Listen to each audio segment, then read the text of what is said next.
नमस्कार दोस्तों, वंदे मातरम, जय हिंद। दोस्तों, भारत के 3 महत्वपूर्ण कानून, इंडियन पिनल कोड या भारतीय दंड संहिता 1860, दूसरा क्रिमिनल प्रोसीजर कोड या दंड प्रक्रिया संहिता 1861 और तीसरा इंडियन एविडेंस एक्ट या भारतीय साक्ष्य अधिनियम 1872। ये तीनों आपराधिक कानून 30 जून के बाद लागू नहीं रहेंगे।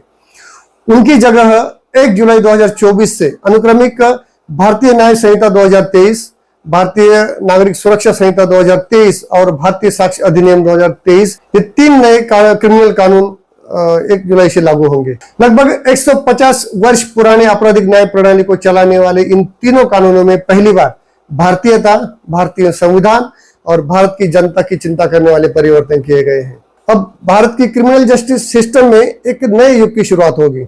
हमारी आपराधिक न्याय प्रणाली अब भारत द्वारा भारतीयों के लिए और भारतीय संसद द्वारा बनाए गए कानूनों से चलेगी। ये तीनों कानून स्वतंत्र भारत की सार्वभौमिकता को रेखांकित करेंगे, भारतीयों को गुलामी की निशान से अर्थात ब्रिटिश काल के कानूनों से मुक्त कराएंगे। इन कानूनों पर पूरी तरह से अमल होने के बाद तारीख पर तारीख मिलती है, लेकिन इंसाफ नहीं मिलता का जमाना अब खत्म हो जाएगा। भारत के हर गरीब से गरीब व्यक्ति को जल्द से जल्द न्याय मिल सकेगा इन नए कानून से। भारत के chief justice honourable DY Chandrachud ने भी कहा कि ये 3 नए आपराधिक कानून ऐतिहासिक हैं और भारत अपनी आपराधिक न्याय प्रणाली में अहम बदलाव करने के लिए तैयार है। ये बदलाव तभी सफल होंगे जब जिन पर इन्हें लागू करने का जिम्मा है वे इन्हें अपनाएंगे। CJI ने आगे यह भी कहा कि इन नए कानूनों ने आपराधिक न्याय के कानूनी ढांचे को एक नए युग में बदल दिया है। आज भारत के सामने कई चुनौतियां हैं आपराधिक गतिविधियों को रोकने की, तो इन्हीं चुनौतियों का सामना करने के लिए हमारे पुराने कानूनों में बदलाव किया जाना जरूरी हो गया था। तो इसी को ध्यान में रखते हुए 21 दिसंबर 2023 में संसद ने इन तीनों पुराने कानूनों को इन 3 नए कानूनों से रिप्लेस कराने का फैसला किया है, बिल पास कर दिया है। और जैसे कि हम सब जानते हैं, आप जानते हैं कि संसद द्वारा पास किया गया कोई भी बिल राष्ट्रपति के हस्ताक्षर के बिना कानून नहीं बन सकता। तो 25 दिसंबर 2023 को राष्ट्रपति की मुहर लगने के बाद अब ये बिल कानूनी रूप में बदल चुके हैं और कोई भी नया कानून लागू करने के लिए उसकी एक नोटिफिकेशन या अधिसूचना निकालनी होती है। तो इन तीनों कानूनों को लागू करने के लिए 24 फरवरी 2024 को सरकार ने एक अधिसूचना भी जारी कर दी है, जिसमें कहा गया है ये तीनों क्रिमिनल कानून 1 जुलाई 2024 से देश भर में लागू हो जाएंगे, प्रभावी हो जाएंगे। अंग्रेज पार्लियामेंट ने बनाए हुए कानून के आधार पर इस देश की क्रिमिनल जस्टिस सिस्टम चलती रही। भारतीय आत्मा के साथ ये 3 कानून अब प्रस्तावित होंगे। मैं जानना चाहता हूँ किस मंशा के साथ आप ये कानून लाए। अरे थोड़ी ना होती है पुलिस कर्मियों को कानून क्या है तो ये बताएंगे कि ये कानून है तो उसको अंदर कर। तो दोस्तों, मैं हूं ज्ञानेश्वर वाटपड़े और आज के वीडियो में हम जानेंगे कि इन 3 नए कानूनों को लाने के पीछे सरकार की मंशा क्या है, ऑब्जेक्टिव क्या है, मोटिव क्या है और इसके अलावा पुराने कानूनों में जो पहले लूप होल्स थे जिसकी वजह से अपराधी गुनाह करके छूट जाते थे, तो क्या इन नए कानूनों में इस पर विचार किया गया है? क्या ये नए कानून क्रिमिनल कानून देश में हो रहे अपराधों में कमी लाएंगे? तो इन्हीं मुद्दों को समझने के लिए चलिए देखते हैं इन नए कानूनों में क्या विशेषताएं हैं। हालांकि ये पुराने क्रिमिनल कानून पूरी तरह से नए क्रिमिनल कानून के साथ रिप्लेस नहीं किए जाएंगे। ये नए कानून कुछ हद तक पुराने कानूनों का ही संशोधित रूप है, अमेंडमेंट किया गया है पुराने कानून में, या हम यूं कह सकते हैं कि पुराने कानूनों की समीक्षा करके उसमें एक्सक्लूड, इंक्लूड एंड कंटिन्यूड का फॉर्मूला इस्तेमाल करके इन कानूनों की रचना की गई है। अच्छा, ये एक्सक्लूड, इंक्लूड एंड कंटिन्यूड का फॉर्मूला कोई टेक्निकल फॉर्मूला नहीं है, ये मैं बस आपको समझाने के लिए बता रहा हूं। जैसे कि पुराने कानूनों में कुछ प्रावधान ऐसे हैं जो वर्तमान समय में प्रासंगिक नहीं रहे हैं, तो उन्हें एक्सक्लूड किया गया है। कानूनी भाषा में इसे रिपील भी कहते हैं। दूसरा, बदलते परिदृश्य में हमें कुछ नए कानूनों या नए प्रावधानों की जरूरत थी जो मौजूदा कानून में नहीं है, तो ऐसे नए प्रावधानों को इंक्लूड किया गया है। और तीसरा, कुछ प्रावधान ऐसे हैं जो वर्तमान समय में प्रासंगिक तो है लेकिन उनमें कुछ अमेंडमेंट या सुधार करने की जरूरत थी, आवश्यकता थी, तो ऐसे प्रावधानों में सुधार करके उन्हें कंटिन्यू किया गया है। यही है एक्सक्लूड, इंक्लूड, कंटिन्यू का फॉर्मूला। अच्छा, ये कानून क्यों होते हैं और किस लिए होते हैं? तो कानून इसलिए होते हैं ताकि लोगों को पता चल सके कि कानून क्यों है, क्या है, किसके लिए है और उसका पालन न करने पर क्या सजा मिलती है। मान लीजिए कि यदि कोई व्यक्ति ने ट्रैफिक सिग्नल जैम किया है या फिर रास्ते पर रॉन्ग साइड से गाड़ी चला रहा है और आगे जाकर पुलिस उसे रोक लेती है कि भाई रुको, तुम रॉन्ग साइड से गाड़ी चला रहे हो या फिर तुमने ट्रैफिक सिग्नल जैम किया है, तो इसलिए तुम्हें जुर्माना भरना पड़ेगा। अब वह व्यक्ति यह कहकर कानूनी कार्रवाई से नहीं बच सकता कि उसे ट्रैफिक रूल के बारे में पता नहीं था, है ना। तो इसलिए इन कानूनों को जानना हमारे लिए बहुत जरूरी होता है ताकि हमसे कोई गलती ना हो। अब कोई कानून अच्छा है या बुरा, इस बात को तय करने के लिए बहुत सारे पैरामीटर्स हो सकते हैं, लेकिन क्या एक्यूज्ड को फेयर ट्रायल मिला, क्या उस ट्रायल से उसे उचित पनिशमेंट मिली है और क्या विक्टिम को समय पर न्याय मिला है, यह सबसे ज्यादा इंपॉर्टेंट है। क्योंकि अक्सर यह कहा जाता है कि justice delayed is justice denied, यानी कि न्याय में देरी करना न्याय से इनकार करने के बराबर होता है। तो क्या ये तीनों नए कानून में हमें ये बदलाव देखने को मिलेंगे? तो आइए शुरुआत करते हैं पुराने कानूनों से, क्योंकि नए कानूनों को समझने से पहले हमें पुराने कानूनों को समझना जरूरी होता है। एंड आपको कॉम्प्रिहेंसिवली ही देखेंगे, मैं ज्यादा डिटेल्स में नहीं जाऊंगा यहां। तो पहला है भारतीय दंड संहिता 1860। बहुत सारे लोगों को ऐसा लगता है कि अंग्रेजों ने ब्रिटिश काल में भारतीय दंड संहिता 1860 और भारतीय दंड प्रक्रिया संहिता 1861 जैसे कानून भारत में हो रहे अपराधों को रोकने के लिए लाए थे या बनाए थे, लेकिन ऐसा बिल्कुल नहीं है। ये पूरा सच नहीं है। ब्रिटिश साम्राज्य के खिलाफ हो रहे विद्रोह का दमन करने के लिए ही ब्रिटिशों ने ये कानून लाए थे। 1857 में जब अंग्रेजों के खिलाफ खुद की अपनी ही सेना के कुछ भारतीय सैनिकों ने जो विद्रोह किया था और जिसकी आग से आम जनता भी विद्रोह में उतर आई थी, तो उससे अंग्रेजों को जोर का धक्का जोर से ही लगा था। अचानक हुए इस विद्रोह से अंग्रेज अधिकारी हैरत में पड़ गए थे कि यह कैसे हो गया। हालांकि जैसे तैसे अंग्रेजों ने इस 1857 के विद्रोह को दबा तो दिया, लेकिन फिर कभी ऐसा विद्रोह ना हो, इसलिए अंग्रेजों ने भारत में बहुत सारे कानूनी और प्रशासनिक बदलाव किए थे। भारत के उत्तम प्रशासन के लिए कानून act for the better government of India 1958 का कानून लाना इसी का परिणाम था। 1858 से पहले भारत के शासन व्यवस्था पर गवर्नर जनरल का अधिकार था, नियंत्रण था, लेकिन उसके बाद अब 1858 के कानून से भारत का नियंत्रण सीधे ब्रिटेन की महारानी के हाथ में चला गया। गवर्नर जनरल के पद को अब वाइसराय की उपाधि दी गई, जो सीधे ब्रिटेन की महारानी को जवाबदेही था। तो एनीवे, भारतीय दंड संहिता 1860 अब 1 जुलाई 24 से भारतीय न्याय संहिता 2023 के नाम से जाना जाएगा। हालांकि यहाँ फर्क सिर्फ नाम का नहीं है, जैसा कि इसके शब्द में ही इसका अर्थ निहित है कि दंड संहिता में दंड देने पर बल दिया जाता था, तो अब न्याय संहिता में न्याय देने का वादा किया गया है। मतलब साफ है कि दंड संहिता में एक्यूज्ड को दंड मिलता था, लेकिन विक्टिम का क्या, उसे क्या मिलता था? इस नई न्याय संहिता में विक्टिम को भी अब न्याय मिलेगा। भारतीय दंड संहिता में कुल 511 धाराएं थी। जैसे कि मैंने वीडियो के शुरुआत में बताया था, आपको कहा था कि पुराने कानूनों में एक्सक्लूड, इंक्लूड एंड कंटिन्यू का फॉर्मूला इस्तेमाल करके इन नए कानूनों को बनाया है। तो इस भारतीय दंड संहिता की 19 धाराओं को निरस्त या एक्सक्लूड कर दी गई है। 8 नई धाराएं इंक्लूड करा दी गई है और 175 धाराओं में संशोधन करके उसे कंटिन्यू किया गया है। तो इन सब धाराओं को कंसोलिडेट किए जाने के बाद कुल 358 धाराएं बनी है और उसे ही नाम दिया गया भारतीय न्याय संहिता 2023। इस कानून की विशेषताओं की बात की जाए तो आईपीसी में हत्या के लिए पहले धारा 302 थी, अब बीएनएस में भारतीय न्याय संहिता में धारा 102 होगी। ठगी के लिए 420 धारा 420 थी, अब धारा 316 होगी। हत्या के प्रयास के लिए पहले धारा 307 थी, अब नई संहिता में धारा 109 होगी। दुष्कर्म के लिए धारा 376 थी, अब धारा 63 होगी। हिट एंड रन के लिए आईपीसी में धारा 304A है, जबकि बीएनएस में धारा 106 होगी।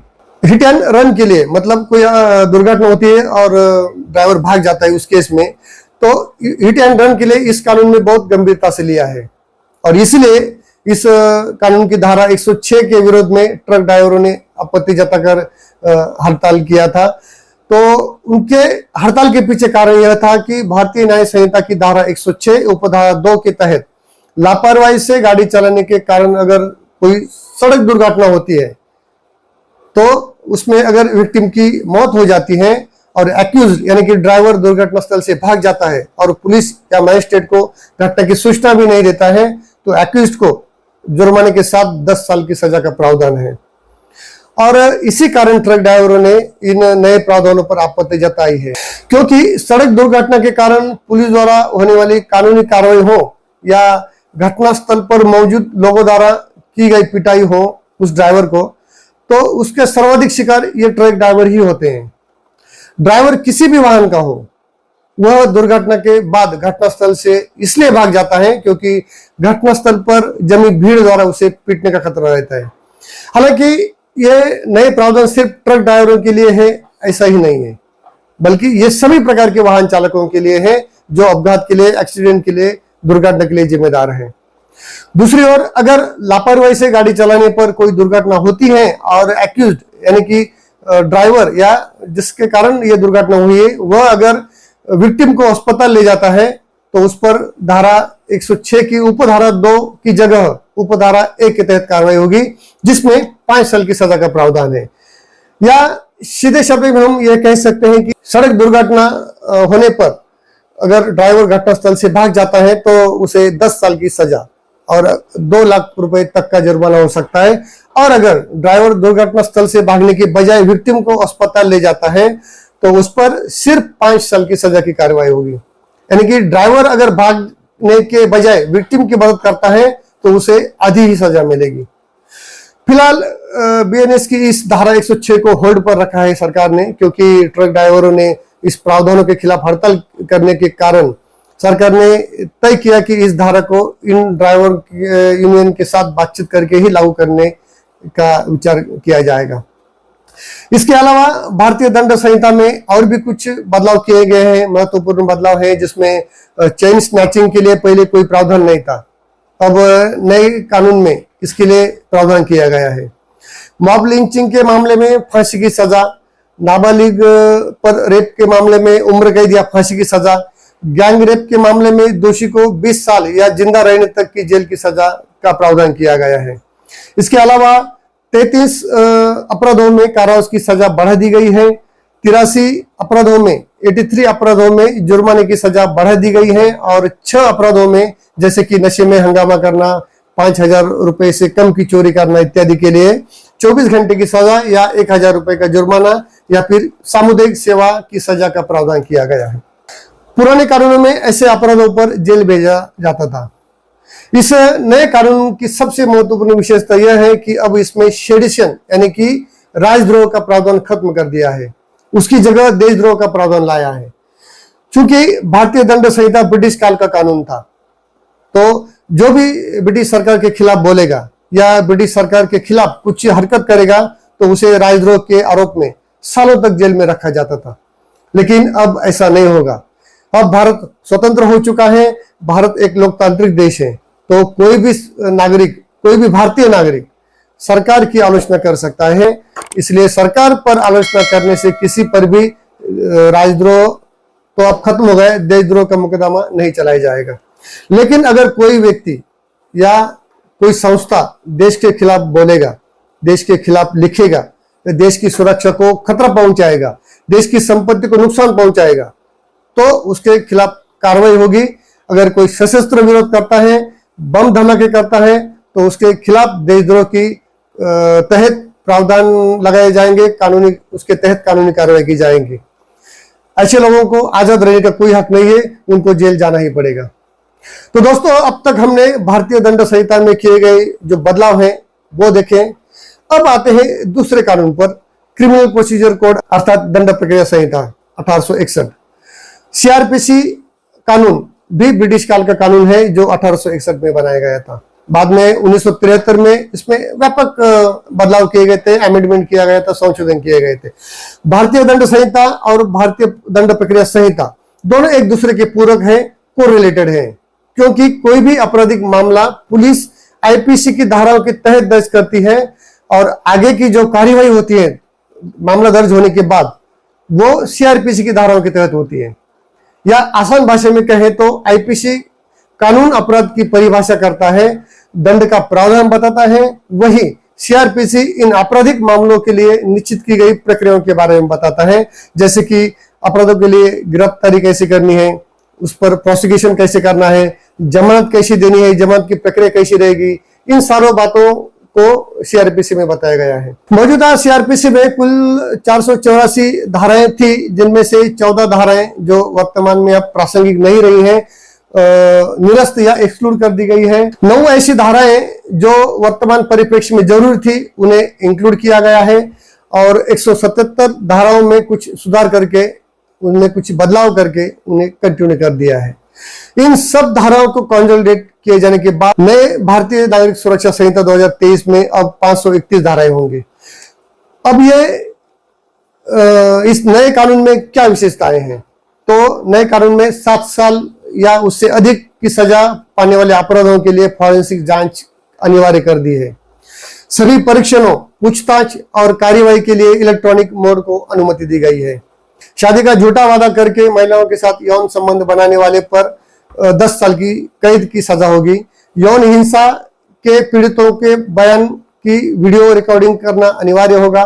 कम से कम पुलिस अधीक्षक या हम जिसे डीएसपी कहते हैं स्तर के अधिकारी की पूर्व अनुमति के बिना कोई गिरफ्तारी नहीं की जा सकती। खास करके 3 वर्ष से कम की सजा वाले अपराधों और 60 वर्ष से अधिक आयु वाले व्यक्तियों के लिए पुलिस 7 वर्ष या उससे अधिक की सजा वाले मामले को वापस लेने से पहले पीड़ित से परामर्श करेगी, ताकि यह सुनिश्चित हो सके कि न्याय से समझौता नहीं किया जाएगा और न्याय से इनकार नहीं किया जाएगा। फरार घोषित अपराधी यदि 90 दिनों के भीतर सरेंडर नहीं करता है तो उसकी अनुपस्थिति में उस केस पर फैसला सुनाया जा सकेगा। अब हालात ऐसे थे कि कोई अगर भाग जाता है तो वो केस पेंडिंग रहता है, सुनवाई नहीं होती थी, लेकिन अब ऐसा नहीं होगा। पुराने कानून में यदि किसी एक्यूज ने अधिकतम कारावास अवधि की आधी अवधि काट ली है तो उन्हें मृत्युदंड के मामले में छोड़कर व्यक्तिगत बांड पर रिहा किया जाता था। लेकिन अब नए क्रिमिनल लॉ के तहत आजीवन कारावास के अपराधों या 1 से अधिक अपराधों के लिए दंडित व्यक्ति को बांड पर रिहा नहीं किया जा सकेगा। डिस्ट्रिक्ट मैजिस्ट्रेट को ईमेल, एसएमएस, व्हाट्सएप मैसेज आदि जैसे इलेक्ट्रॉनिक रिकॉर्ड के आधार पर अपराधों का संज्ञान लेने का अधिकार रहेगा, क्योंकि ये अब कानूनी एविडेंस बन गया है। मृत्युदंड के मामलों में दया याचिकाएं राज्यपाल के पास फैसले के 30 दिनों के भीतर तथा राष्ट्रपति के पास 60 दिनों के भीतर दायर की जानी चाहिए। राष्ट्रपति के निर्णय के विरुद्ध किसी भी न्यायालय में कोई अपील नहीं की जा सकेगी। पुलिस स्टेशन को अधिकार क्षेत्र की परवाह किए बिना 0 एफआईआर दर्ज करने का आदेश दिया गया है। इसके अलावा हैबिचुअल ऑफेंडर्स, भागने वाले अपराधी, बलात्कार करने वाले, एसिड हमला करने वाले, ऑर्गेनाइज्ड क्राइम करने वाले, आर्थिक अपराध करने वाले, ये सारे गंभीर अपराधों के आरोपियों को गिरफ्तार के दौरान हथकड़ी भी लगाने का अधिकार दिया गया है। इसके अलावा किसी भी व्यक्ति की गिरफ्तारी करने पर पुलिस को उसके परिवार को जानकारी देनी होगी, सूचना देनी होगी। पहले ये जरूरी नहीं था। तो इन सब विशेषताओं में इलेक्ट्रॉनिक दस्तावेजों को मान्यता देना और 0 एफआईआर का आदेश देना सबसे अधिक महत्वपूर्ण अमेंडमेंट है। अब आते हैं तीसरा कानून, भारतीय साक्ष्य अधिनियम 1872 की तरफ। भारतीय साक्ष्य अधिनियम 1872 भी एक ब्रिटिश कानून है, जिसमें कुछ महत्वपूर्ण बदलाव करके उसे भारतीय साक्ष्य अधिनियम 2023 का रूप दिया है। भारतीय साक्ष्य अधिनियम 1872 में कुल 167 धाराएं थी, जिनमें से 6 धाराओं को एक्सक्लूड किया गया, 2 धाराओं को इंक्लूड किया गया और 24 धाराएं जो जरूर थी लेकिन उसमें बदलाव करने की जरूरत थी, तो उनमें बदलाव करके उन्हें कंटिन्यू किया गया।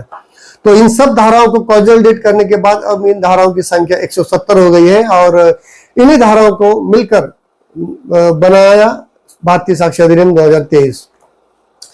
अब इन सारे बदलावों के बाद इस कानून के क्या नए फीचर्स सामने आते हैं उसे भी देखते हैं। पहली बात कि इस कानून की सबसे महत्वपूर्ण बात यह है कि इसमें इलेक्ट्रॉनिक रिकॉर्ड को कागजी दस्तावेजों का दर्जा दिया गया है, यानी कि वीडियो रिकॉर्डिंग हो या फिर कोई गवाह अगर वीडियो कॉन्फ्रेंसिंग के द्वारा साक्ष्य देता है तो उसे प्राथमिक साक्ष्य के रूप में एडमिसिबल एविडेंस का दर्जा दिया गया है।